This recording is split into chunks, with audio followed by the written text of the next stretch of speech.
Holy shit. I want you to prepare now. And I want you to understand the why behind what I'm talking about. This is not hype, hopium. This is an understanding of true macro microeconomics. And I want to break it down in simplistic form. And if you can make it through this whole video, on the back end, I'm going to share with you what I'm doing defensively and offensively. I'm going to open up the floodgates, show you exactly what I'm doing with true authenticity. And that's the key. This is the era of authenticity. But if you don't understand that your financial system is completely being rewired as you know it, then you have to wake up.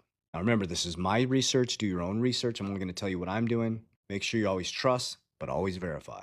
So I want to help you understand what the monetary system is and what it is not. How do you navigate through this? This is nothing new under the sun. So if you go back to 1907, before 1907, our money was attached to reality. Land, gold, silver, our labor was traded for real assets. But after 1907, there was a great collapse. And around 1907, there was tons of different currencies in the United States. We're going into stable coins. Everybody's going to have their own currency.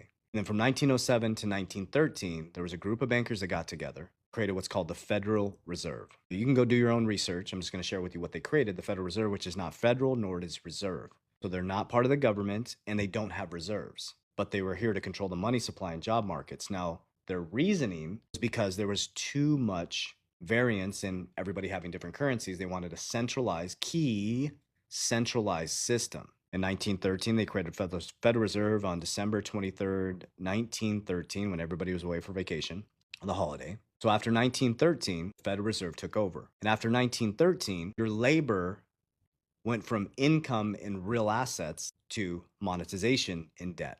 1913 to 1920, when we kicked off the 1920s, margin was created, and we went into the roaring 20s. Margin was where you could put in $1 and you can get 10 back, and people were putting that back in the markets, and everybody was making so much money.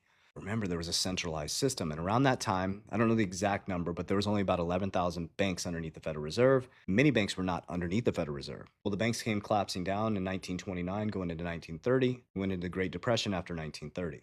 Now, in 1930, the Federal Reserve brought a bunch of banks underneath the Federal Reserve. Remember, they're a centralized system, key to where we're at now, that centralized the money supply. The difference between them and us is they have a printing machine, we don't. So our grandparents went through the Great Depression, destroyed them mentally, physically, and spiritually. That's where it all started. So went into World War II, and after World War II, Bretton Woods was created, the IMF, the Bank of International Settlements, and America became the world's reserve currency. So not only did they centralize the system within America, but we became the centralized federal system for the world.